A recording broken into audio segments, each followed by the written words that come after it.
지난 2월 초였습니다. 비트코인이 1억 1천만 원 선까지 쭉 미끄러졌다가 간신히 튀어오르는 날이었었는데요. 그날 수십만 명이 지켜보는 화면에 지도 한 장이 올라오게 됩니다. 이번 하락장의 최종 바닥은 여기다라고요. 우리 돈으로 6,500만 원에서 8천만 원 사이, 이 닥터 프로핏이라는 이름으로 활동하는 해외 분석가가 직접적으로 그린 지도였습니다. 그리고 반년 동안 시장의 절반이 이 지도를 손에 들고 그 자리를 기다렸습니다.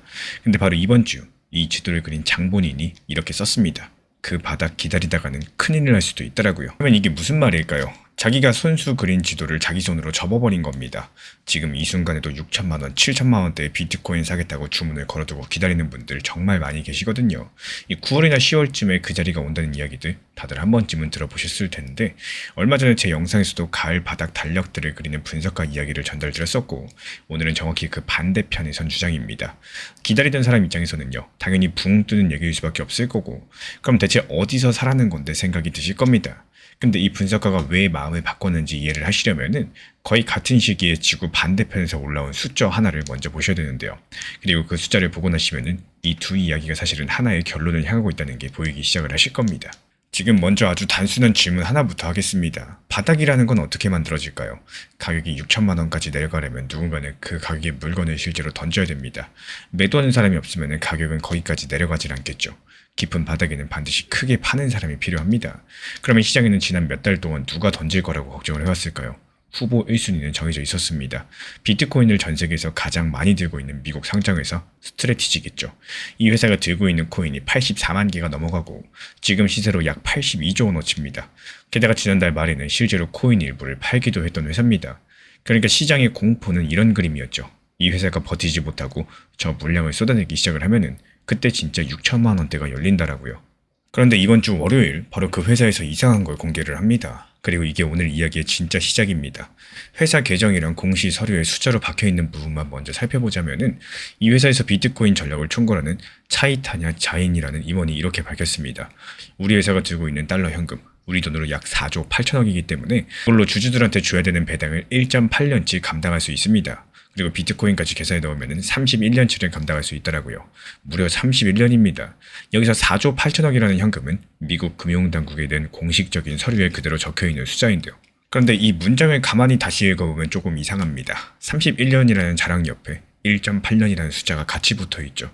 이 뒤집어서 말씀을 드리자면요, 현금만 봤을 때는 2년을 버티지 못하는 얘기를 회사가 스스로 하고 있다는 겁니다. 이거 안심시키려는 발표 맞나 싶은 생각이 들겠죠.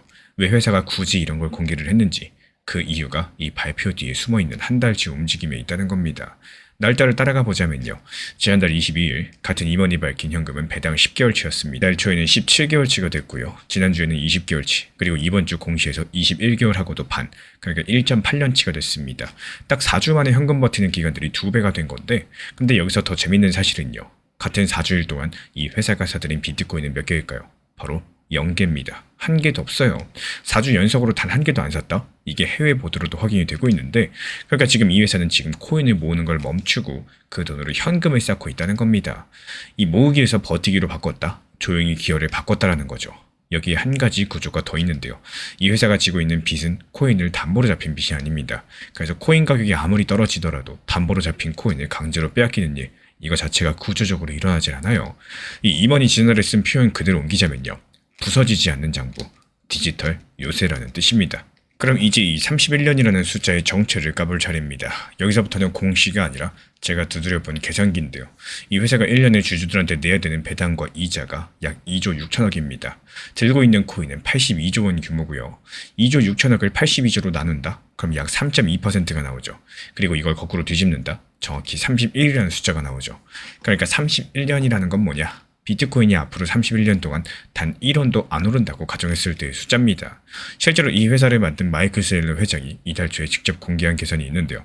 이 코인이 1년에 3.3%만 올라주면 그 상승한 만큼만 팔아서 배당을 영원히 낼 수 있다는 거고, 이 제 계산기로는 3.2, 회사 발표로는 3.3, 반올림 차이 수준이에요. 1년에 3.3%면요. 솔직한 말로 은행 이자랑 크게 다르지 않은 수준의 상승이죠. 그러니까 이 발표의 진짜 문장은 바로 이겁니다. 우리 회사가 무너지려면 비트코인이 앞으로 수십 년간 예금 이자만큼도 못 오르는 세상이 찾아와야 된다는 거예요. 근데 여기서 한 발 더 들어가면은 진짜 소름 돋는 계산이 하나 더 나옵니다. 아니 좋다, 이 최악을 가정해보자는 거죠. 코인이 정말로 31년 내내 한 푼도 안 올라가고 회사가 배당을 전부 다 코인 팔아서 낸다고 쳐보겠습니다. 그럼 1년에 매도하는 코인이 과연 몇 개일까요? 84만 개 나누기 31, 약 2만 7천 개입니다. 이걸 하루로 쪼개면 75개 꼴입니다. 돈으로 따지면 하루에 70억 정도 규모입니다. 이게 큰 물량일까요? 비교 대상을 하나 넣어보겠습니다. 비트코인은 10분에 한 번꼴로 3코인이 채굴돼서 나오는데요. 그게 하루에 450개 정도, 약 420억 정도 규모입니다. 그러니까 지금 시장이 몇 달 동안 무서워했던 그 회사의 최악의 매도 경로라는 게 바로 매일매일 새로 쏟아지는 물량의 6분의 1 수준이라는 거고, 눈사태를 걱정했는데 실제 크기를 재보니 가랑비였던 겁니다. 그럼 이제 처음에 그 분석가한테 돌아갈 시간이죠. 이 숫자들을 깔아놓고 보면 닥터 프로핏이 왜 자기 지도를 접었는지가 다르게 읽히기 시작을 하거든요. 이번 논리는 이렇습니다. 너무 많은 사람이 같은 자리를 기다리면 그 자리는 오히려 안 온다는 거예요. 지난주에 제가 잠깐 모두 같은 것들을 예상하면 시장이 그것보다 먼저 움직인다는 원리를 소개해드린 적이 있었는데, 이번에 그 실전판입니다. 한번 생각을 해보세요. 지금 비트코인 6천만 원대까지 떨어지길 기다리는 사람들, 그 가격에 매도할 사람들이 아니겠죠. 매수할 사람들이 기다리는 겁니다. 그럼 사겠다는 주문이 아래에 잔뜩 깔려있으면 어떨까요? 가격이 거기까지 내려간다고 할지라도 그 전에 이미 조바심 난 사람들이 조금씩 먼저 사버립니다. 그 윗단계에서 매물을 걷어 들어간다는 거죠. 그럼 바닥은 얕아지거나 아예 오질 않습니다. 이 내비게이션이랑 똑같아요. 모두가 같은 우회로를 안내받았을 때 막히는 건 바로 그 우회로가 막히겠죠. 그리고 여기에 아까 그 회사 이야기를 겹치면 그림이 완성됩니다. 깊은 바닥이 열리려면요, 크게 던지는 쪽이 있어야 되는데, 던질 후보 1순위였던 회사가 방금 이자 31년치 계산서랑 함께 집 잡힌 대출도 없다는 장부를 공개해버린 겁니다. 급매물이라는 게 집주인이 급해야지 나오는 거죠. 집주인이 급하지 않다 이렇게 서류로 보여줬으니까 이제부터 그 동네에 남는 거는 급매 기다리는 대기줄 뿐밖에 없다는 겁니다. 파는 사람이 없는 바닥은 절대로 열리지가 않겠죠. 그래서 결과적으로 6천만 원대까지 비트코인이 내려갈 가능성 상당히 낮게 본다는 거예요. 다만 8천만 원 언저리는 사고 팔겠다는 주문이 유난히 몰려있는 자리라서 무시할 수 없다라는 거. 지금 시세가 9천만 원대니까요. 최악의 경우에 거기까지 가더라도 15% 정도의 하락세가 추가로 붙는 겁니다. 그러니까 완벽한 바닥을 기다리느니 그냥 지금부터 분할로 나눠서 매수하겠다. 단 한 번의 몰빵은 절대 아니고 조금씩 단계적으로 가겠다는 거. 그리고 한 가지 더, 당장 이 큰 상승이 시작된다 이렇게 보지 않는다라고 분명히 못을 박았기 때문에 이 바닥이 안 온다는 것과 지금 바로 상승한다는 거, 이건 전혀 다른 얘기죠. 그래서 다가오는 9월달, 10월달을 다들 기다리는 6천만 원대, 7천만 원대 초반의 깊은 바닥 대신에요, 아무리 여기서 비트코인이 나빠져봤자 8천만 원 언저리 위에서 얕게 흔들리면서 물량이 소화될 수 있는 경로, 이걸 기본으로 보고 있다는 겁니다. 그리고 그 이유는 총 3가지. 첫 번째, 제일 크게 던질 거라고 걱정하던 회사가 못 던지는 게 아니라 안전도도 되는 구조라는 거를 숫자로 공개해버렸고요. 두 번째로, 사겠다는 대기가 두껍게 깔린 자리는 시장이 먼저 움직여서 미리미리 소화해버린 성질이 있다는 거고요. 세 번째로, 최악을 가정하더라도 15% 남짓이라는 계산 아래에서 실제로 지금부터 나눠 사기 시작한 사람이 등장했기 때문입니다. 그리고 여기서 중요한 점은요, 이 그림의 판정 기준이 가격이 아니라는 거고, 얼마나 내려가느냐 보다도 내려갈 때 누가 팔고 있느냐, 바로 그게 핵심 키포인트가 되겠습니다. 2014년 6월 1일 딱 12년 전 이맘때의 코인 시가총액 순위표를 오늘 우리 구독자분들께 펼쳐드려 보도록 하겠습니다. 1위가 비트코인이겠죠. 여기까지는 예상하신 대로입니다. 근데 2위가 솔라코인이고요. 태양광 코인이죠. 3위가 라이트코인, 그 아래로 넥스트, 대시, 피어코인, 도지코인이 이어지고 그 밑에 8위에 리플, XRP가 있었습니다. 그리고 9위는 네임코인, 10위는 블랙코인. 어떠십니까? 여기서 절반 정도는 이름조차도 처음 들어보실 겁니다. 이 10개 중에 12년이 지난 올해 순위표, 여기서 남아있는 이름은 딱 2개밖에 없습니다. 그리고 그 중에 하나가 지금 아주 이상한 자리에 앉아있죠. 오늘은 이 순위표 한정을 끝까지 파헤쳐보도록 하겠습니다. 이번 영상에서는요, 제가 직접 찾아보고 공부하고 연구한 내용들 공유드려 보도록 하겠습니다. 본격적으로 들어가기 전에 2가지만 짚고 갈게요. 시가총액이라는 건 뭘까요? 코인 한 개 가격에 세상이 풀린 개수를 곱한 그 코인의 전체 몸값을 뜻합니다. 그리고 오늘 나오는 금액은 전부 지금 환율로서 원화로 환산한 값입니다. 이 순위표는 전 세계 코인 시세를 집계하는 코인게코라는 사이트가 최근에 낸 연구 자료에 실린 내용인데요. 2014년부터 올해까지 이 매년 6월 1일 하루를 딱 정해가지고 사진 찍듯이 기록한 몸값 순위표 13장이에요. 참고로 2013년은요. 자료가 너무 부실해가지고 뺐다라고 코인게코가 직접 밝혔었고, 그러니까 오늘 이야기는요. 이 13년치 사진 13장의 이야기를 들어보도록 하겠습니다. 그러면 여기서 먼저 사라진 이름들부터 잠깐 보고 갈게요. 먼저 2014년에 2위 솔라코인, 그때 몸값이 지금 돈으로 약 9,300억이었습니다. 비트코인이 약 12조 원 하던 시절에 리그 2위였다는 건데 지금은요, 순위표 어디에도 없습니다. 3위였던 라이트코인은 어떨까요? 한때 비트코인이 금이면 얘는 은이라고 불리던 코인인데 2020년을 마지막으로 10위권에서 완전히 사라졌습니다. 대시, 넴, 이더리움 클래식, 2014년에서 2017년 이때 사이 단골 멤버였던 이름들 전부 다 명단에서 빠져버렸죠. 도지코인은 중간에 나갔다가 2021년에 화려하게 복귀를 했었는데 올해 6월달 사진에서는 하이퍼 리퀴드라는 거래소 코인에 10위 자리를 내준 상태입니다. 그러니까 이 순위표 자체가요. 한번 들어가면 끝인 명예의 정단이 아닙니다. 매년 다시 치러야 되는 생존 시험이라는 거고 여기서 이 살벌한 시험에 13번 전부 다 출석 도장을 찍은 이름 비트코인 말고 딱 한 개밖에 없었는데요. 리플 XRP입니다. 코인게코가 직접적으로 확인해준 사실인데 2014년부터 올해까지 매년 6월 1일 이때 사진에 한 번도 빠짐없이 10위권 안에 찍혀있는 코인은 비트코인과 XRP 두 개뿐이라고요.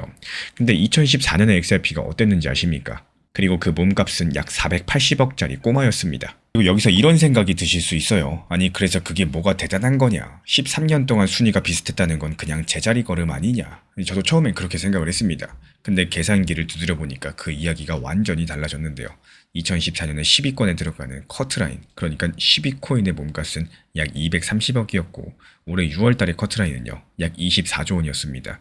12년 만에 입장료가 1,000배 넘게 상승을 했다는 건데 이 리그에서 같은 자리에 서 있으려면 몸값이 1,000배 정도 커져야 됐다는 얘기입니다. 멈춰 있으면 뒤로 밀려나는 내려가는 에스컬레이터 위에 서 있는 것과도 똑같은 구조였다는 거죠. 그럼 XRP는 얼마나 컸을까요? 480억에서 올해 6월 기준 123조 원, 이 제 계산으로 2600배 커졌습니다. 13년째 같은 동네에 사는 것처럼 보였는데 사실은 2600배를 뛰어야만 지킬 수 있는 엄청난 자리였다라는 거죠. 여기서 버티기의 진짜 난이도는요, 숫자가 아니라 상대한테 있었습니다. 2014년 XRP의 경쟁자들은 방금 보신 대로 솔라코인, 피어코인, 네임코인 같은 말씀드리자면 동네 리그 선수들이었죠. 근데 올해 명단은 어떨까요? 3위랑 6위에는 값이 오르지 내리지 않도록 미국 달러에 묶어둔 스테이블 코인 테더랑 USDC가 들어있습니다. 이 두 가지를 합치면 리그 전체 몸값의 10분의 1이 넘어가요. 그리고 9위에는 미국 사람들의 주택담보대출을 코인으로 만든 상품이 약 28조 원 몸값으로 앉아있습니다. 이 코인게코는 이런 변화들을 두고요. 이제 최상위권의 상당 부분이 애초에 투기용이 아니게 설계된 이런 정확한 자산들로 채워졌다라고 표현을 했고, 그러니까 XRP가 통과한 거는 같은 시험 13번이 아니라요. 매년 문제가 통째로 바뀌는 시험 13번이었다는 겁니다. 그 사이에 미국 증권거래위원회 SEC랑 소송도 그 기간 동안 순위표 안에서 그대로 관통을 했었고 여기까지는 코인게코 연구 페이지에 표로서 박제된 그대로입니다. 그리고 이제부터는 표의 바깥, 제가 두 개의 그림을 나란히 놓고 읽어본 대목인데요. 먼저 XRP의 13년 성적표를 쭉 펼쳐보면 이렇게 됩니다. 2015년에는 2위까지 올라갔고 가장 나빴던 해가 2022년과 2024년에 7위였었고 이 최악의 순간에도 7위 밑으로는 내려가지 않았다는 거예요. 그리고 작년 6월달 사진에서는 4위, 몸값이 약 190조 원까지 회복을 했습니다. 그런데 이 13년 개근생이 지금 어디에 서 있느냐? 여기서부터가 오늘의 핵심이겠죠. 해외경제 매체 벤진가가 소개한 한 차트 분석가가 월 단위 차트를 올렸는데요. 2017년부터 9년째 이어져 온 위로 완만하게 올라가는 통로 하나가 그려져 있는데 지금 XRP 가격은 그 통로의 맨 아래 칸에 있어요. 그리고 이 분석가의 계산으로는 지금 흐름이 과거 구조를 그대로 따라간다는 조건이 붙게 된다면 이 통로의 천장 연장선이 2027년쯤 9,000원 안팎에 닿게 됩니다. 지금 가격이 1,600원 중반이니까요. 5배 남짓 위의 숫자겠죠. 근거로는 XRP가 이더리움보다 더 기관적이고 더 미국적인 자산이라는 주장을 폈고요. 요즘 영상에서 계속 전달드리고 있는 미국 워싱턴의 클래리티 법안 논의를 변수로 꼽았습니다. 13년을 버틴 유일한 알트코인이 하필 지금 이 시점 이 자기 장기 궤도의 맨 아래 칸에 앉아 있다라는 사실들, 저는 이런 조합들이 이번 뉴스에서 가장 큰 소름 돋는 지점이라고 보고 있는데요. 그래서 여기에 따른 판정 기준을 9,000원 도달이 아니라 이 통로의 바닥을 지키느냐로 잡는 겁니다. 월말 기준 가격이 1,600원 선 위에서 버텨주고 8월 초 여름 휴회 전에 워싱턴 재료가 정리되는 쪽으로 흘러 들어가게 된다면 4분기부터 내년 사이에 통로 위쪽으로 되돌아가는 시도가 나오는 구간이다. 이렇게 보고 있는데요. 그 이유는 세 가지입니다. 먼저 첫 번째로 13년 성적표가 보여준 복원력, 이 7위까지 밀렸다가 4위로 돌아오는 걸 이 코인은 이미 반복해서 봤습니다. 두 번째로 지금 가격이 서 있는 자리가 9년짜리 중장기 통로의 바닥이라는 점인데요. 그동안 방향성이 바뀌어 왔던 자리라는 거죠. 이 세 번째로 코인게코 스스로가 XRP의 생존 비결을 기관과 국경 간 결제 수요가 매 사이클 유지된 덕분이다. 이렇게 진단했다는 점입니다. 결국에 2014년 상위 10개 중에 올해까지 살아남은 거는 비트코인과 XRP 두 개뿐이었고 그 13년은 제자리가 아니라 몸값 2600배의 기록이었습니다. 그 최장 생존자가 지금 9년짜리 중장기 통로의 바닥칸에 서 있고요.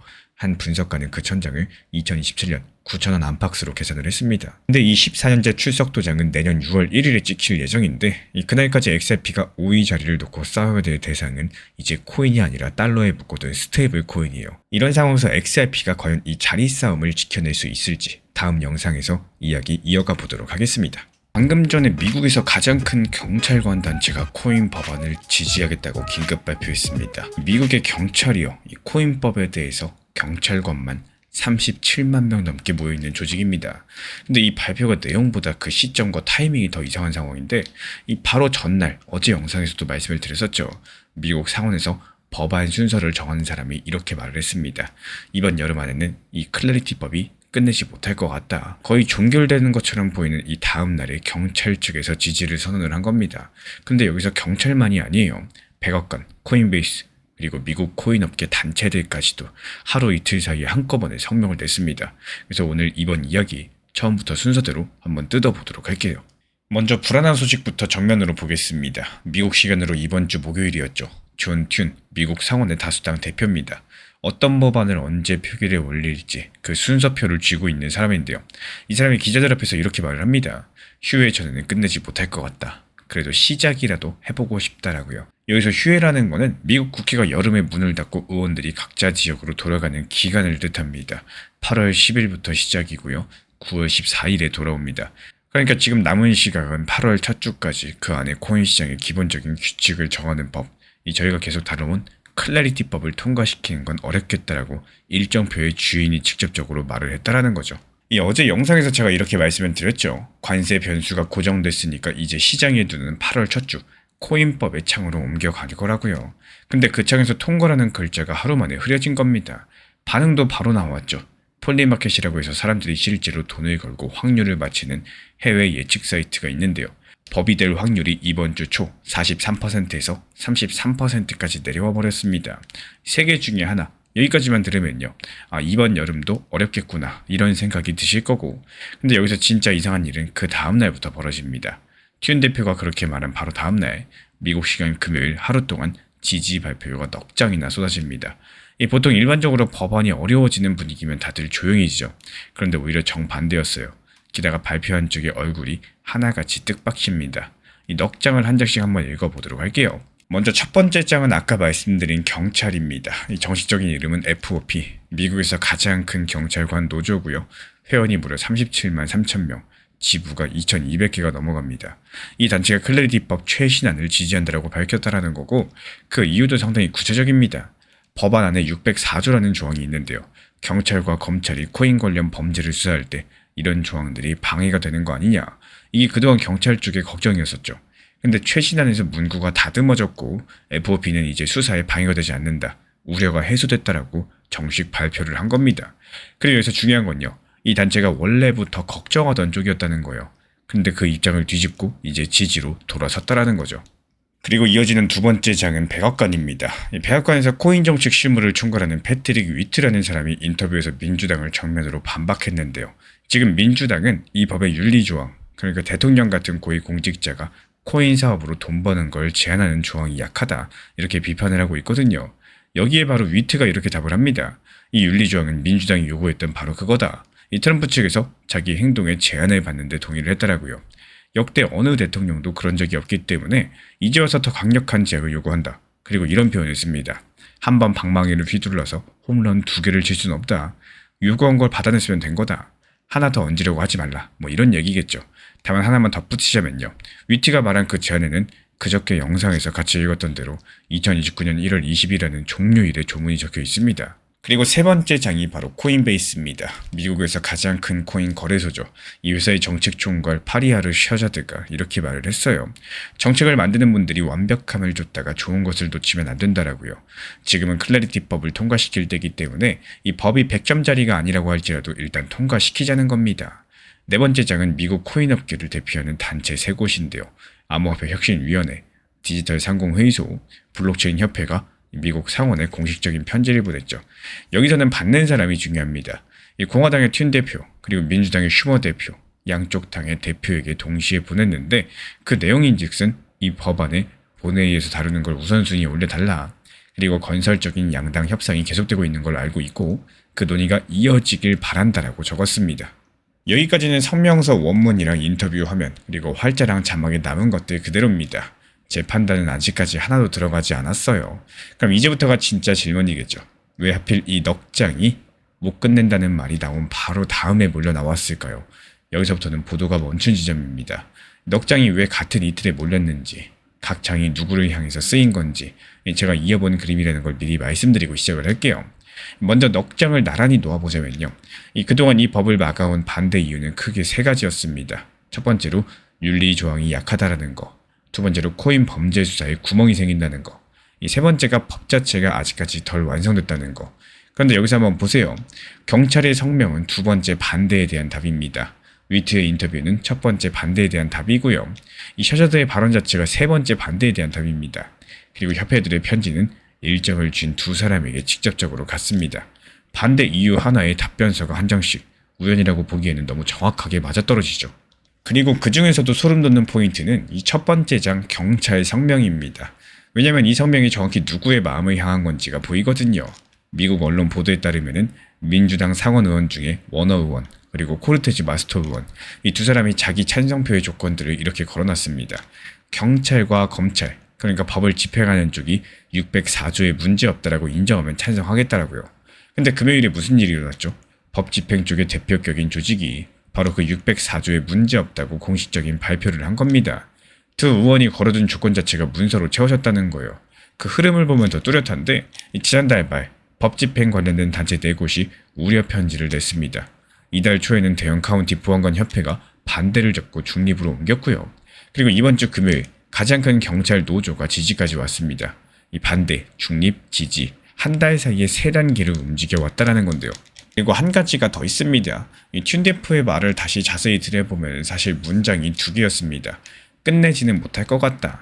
그리고 시작이라도 해보고 싶다. 이 통과는 접었지만 시작은 접지 않았다라는 건데 이게 왜 중요하냐면요. 휴회 전에 이 법안을 본회의에서 다루기 시작만 해놔도 9월 14일에 돌아와서 하던 데서 이어갈 수 있기 때문입니다.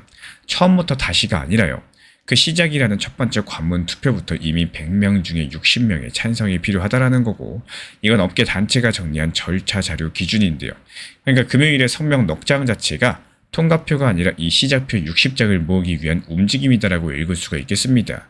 그리고 여기에 따른 승부의 기준이 8월달 첫째 주에 통과되느냐, 여기서 8월 첫 주에 시작이라도 하느냐, 이걸로 옮겨가게 됐다라는 거예요. 실제로 위트도 트윗 비관에 대해서 당황스럽다. 나는 조금 더 낙관적이다. 미국의 상원이 열려있는 8월 첫 주가 있으니까 배제하지 않겠다라고 공개적으로 다른 목소리까지 내는데요.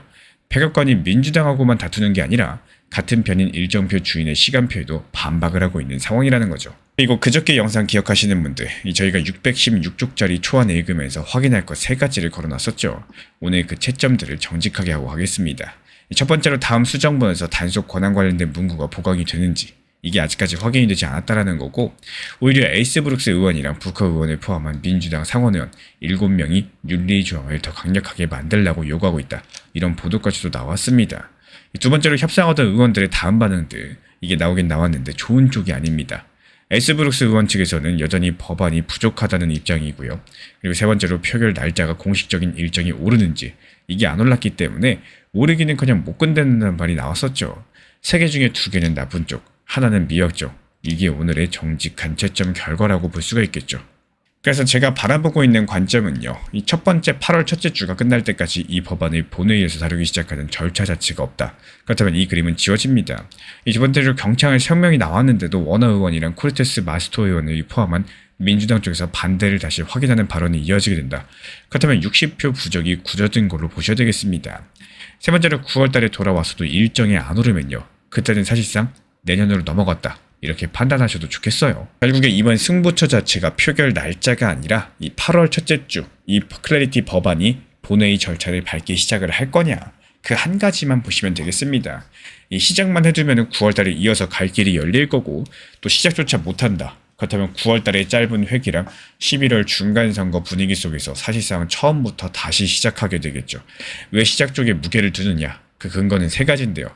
첫 번째로 일정표를 쥔 튠 본인이 시작하고 싶다고 직접 말을 했고, 백악관의 위트도 8월달 첫째 주를 포기하지 않았습니다. 그리고 금요일의 성명성 넉 장 자체가 전부 다 그 시작 관문의 60표를 향해 있는 모양새이기 때문에 특히나 경찰 성명 같은 경우는 보도 기준으로 봤을 때 민주당 두 의원이 걸어둔 조건들을 정확히 채우는 발표였습니다. 게다가 협회들의 편지도 자세히 보면요. 이 통과시켜 달라가 아니라 본회의에서 다루는 걸 우선 해달라. 즉 시작을 요구하고 있다는 거예요.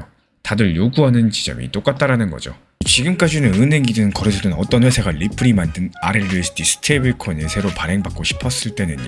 리플에 직접적으로 연락을 해야 됐습니다. 담당자가 요청을 받고 또 사람 손으로 하나하나 처리해주는 방식이었었는데 근데 이번 목요일 리플이 그 연락 절차를 통째로 치웠습니다. 그리고 이렇게 발표를 해요. 이제부터는 저희한테 부탁하지 마시고 여러분들 회사가 직접 찍고 직접 되돌리고 직접 관리해라. 그리고 이 서비스의 이름이 리플 민트 서비스입니다.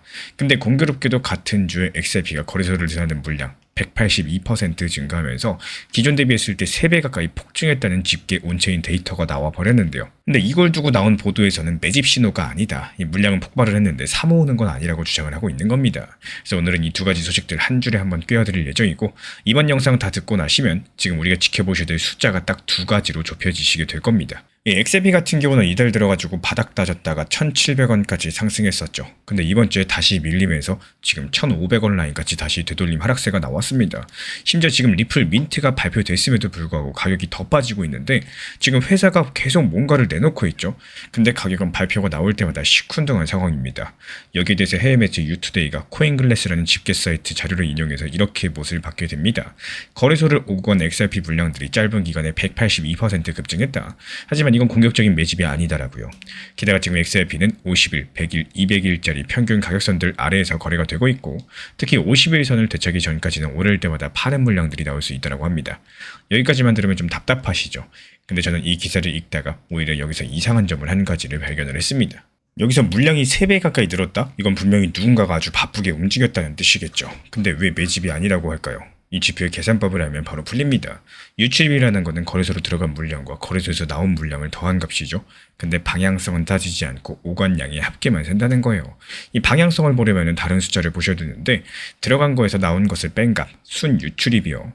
근데 이 뺀 값이 혼조였다는 겁니다. 어떤 날은 들어온 게 많고 어떤 날은 나간 게 많고 그러니까 정리드리자면요. 매도하는 파는 사람들도 갑자기 늘었고 사는 사람도 갑자기 늘었다. 한쪽으로 쏠린 게 아니라 물량의 주인이 아주 바쁘게 바뀌고 있다. 이런 걸 손바뀜이라고 부르는데 그럼 여기서 질문이 한 가지 남겠죠. 왜 하필 지금 이 시점 이렇게 격렬하게 주인이 바뀌고 있을까요? 저는 그 답의 절반이 목요일 발표문 안에 있다고 보고 있습니다. 그래서 이제 그 발표문을 같이 한번 뜯어보도록 할게요. 일단 이름부터 살펴보자면 민트라고 하면요. 이 민트 초코 할 때 그 민트를 떠올리기가 쉬운데 절대 아닙니다. 영어 사전에서 민트는 조폐국, 그러니까 나라에서 돈을 찍어내는 기관들을 가리키는 단어가 바로 민트입니다. 리플이 새로운 서비스에 돈 찍는 곳이라는 이름을 붙인 건데 그리고 실제로 하는 일도 이름 그대로입니다. 대상이 되는 코인은 리플 스테이블 코인 RLUSD고요. 미국의 뉴욕주 금융당국의 감독을 받는 회사가 발행을 합니다. 지금까지는 이 코인을 새로 만들거나 다시 현금으로 되돌리고자 한다면 아까 말씀드린 대로 리플에 직접적으로 요청을 해야 됐었어요. 근데 이제 두 가지 길이 열리게 된 겁니다. 먼저 하나는 인터넷 화면인데요. 담당자가 로그인해서 버튼을 누르면 발행이 되고요. 또 되돌리기도 됩니다. 그리고 다른 하나는요. 오늘의 바로 핵심이 되는데 API라는 겁니다. 좀 생소할 수 있어요. 이 말이 조금 어려워 보이는데 그 뜻은 간단합니다. 사람이 화면을 보지 않더라도 회사 컴퓨터 프로그램들끼리 각자가 알아서 일을 주고받게 만드는 연결 방식인데요. 이 API가 왜 중요하냐? 은행이나 결제회사의 돈 관리는 사람이 일일이 하는 게 아니라요. 시스템이 자동으로 합니다. 그리고 그 시스템 안에다가 이 코인의 발행 기능과 되돌리기 기능을 아예 심어 놓을 수 있게 됐다는 뜻이거든요. 그리고 발표문에는 이런 내용들도 있습니다. 현금이 입금되고 코인이 찍히고 또 장부에 기록되는 전 과정에 번호가 하나씩 붙어가지고 처음부터 끝까지 조회가 되고요. 또 단기가 끝날 때마다 자동으로 알림이 온다라는 거. 그리고 이 서비스를 쓸 고객으로는 거래소, 시장에 사고 팔 물량들을 대주는 전문 회사들, 결제회사, 핀테크 회사들이 적혀 있습니다. 여기까지는 리플이 낸 공식적인 발표문 원문이랑 집계 화면에 있는 내용들 제가 소리내가지고 읽어드린 것 뿐인데 제 생각은 아직 한마디도 섞이지 않았습니다. 근데 이 발표문을 천천히 다시 읽어보면 이 표면적인 기사에는 나오지 않는 것들이 보이기 시작을 할 건데요. 그래서 결국에 이 두 가지 소식을 한 줄에 끼워보자면은 이번 발표에서 리플이 내놓은 건 코인이 아닙니다. 코인을 만드는 그 기능 그 자체를 기관들의 손에 쥐어준 겁니다. 이게 왜 큰 차이를 보여주냐면요. 어떤 특정 회사가 코인을 그냥 사서 쓰는 동안에는 마음에 안 들면 언제든지 다른 코인으로 갈아탈 수 있죠. 근데 자기 회사 시스템 안에 발행 기능까지도 심어놓고 업무를 돌리기 시작하면 그때부터는 그 이야기가 달라집니다. 그리고 그 코인은 그 회사가 일하는 방식의 일부가 되어버린다는 거고, 이 바꾸려면 시스템을 뜯어 고쳐야 되니까요. 한번 자리를 잡으면 쉽게 빠지지 않습니다. 그러니까 리플은 지금 코인 하나를 더 팔려는 게 아니라 기관들 업무 깊숙한 곳에 자리를 먼저 잡으려고 하는 겁니다. 근데 여기서 이상한 점이 또 하나 있는데요. 이 정말 아이러니한 게 뭐냐면은 이 발표문에는요. 리플 XRP라는 단어가 사실상 등장하지가 않아요. 이 철저하게 리플 스테이블 코인 RLUSD 이야기만 하고 있는데요. 근데 제가 이걸 XRP 채널에서 다루는 이유가 있습니다. 이 코인의 거래 내역이 적혀있는 공개 장부가 여러 개가 있는데 그 중에 하나가 바로 리플 레저이기 때문입니다. XRP랑 같은 장부를 쓴다는 거예요. 이 기관들 시스템 안에 RLUSD가 깊이 깔리면 깔릴수록 그 거래가 기록되는 장부의 사용량이 늘어날 수 있는 길이 열린다는 거죠. 리플 스테이블코인 RLUSD는 다른 장부들에도 올라가 있고 또 그중에서 리플 레저가 얼마나 선택받을지는 아직 숫자로 확인된 게 없습니다. 근데 여기서 제가 진짜 소름이 돋았던 대목은 따로 있는데요. 리플이 왜 하필 지금 이 장치를 열었는지 그 배경 숫자를 봤을 때였어요. 발표가 나온 시점에 RLUSD 상황을 숫자로 보면 잘 나가서 연 게 아니죠. 해외 집계 기준 세상에 풀려있는 RLUSD 전체 규모가 2조 2천억 정도 수준입니다. 이 코인 시장 전체에서 보면 절대 큰 편이 아니에요. 더 눈에 걸리는 건 바로 이겁니다. 한 달 동안 이 코인으로 오고 간 금액이 약 21조 7천억에서 16조 3천억으로 한 달 사이 25%가 줄어들었습니다.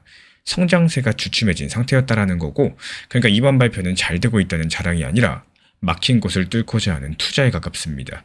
근데 저는 오히려 이 대목 때문에 이 뉴스를 더 진지하게 보게 됐는데요. 왜냐면 이건 말로 하는 약속이 아니라 결과가 숫자로 지키는 종류의 일부거든요. 이 셀프 발행이 시작됐으니까 기관들이 정말로 쓰기 시작한다. 그럼 몇 주 뒤에 RLUSD 발행 잔량, 그러니까 세상에 풀린 총량이 늘어나는 게 집계 사이트에 그대로 나타나게 될 겁니다.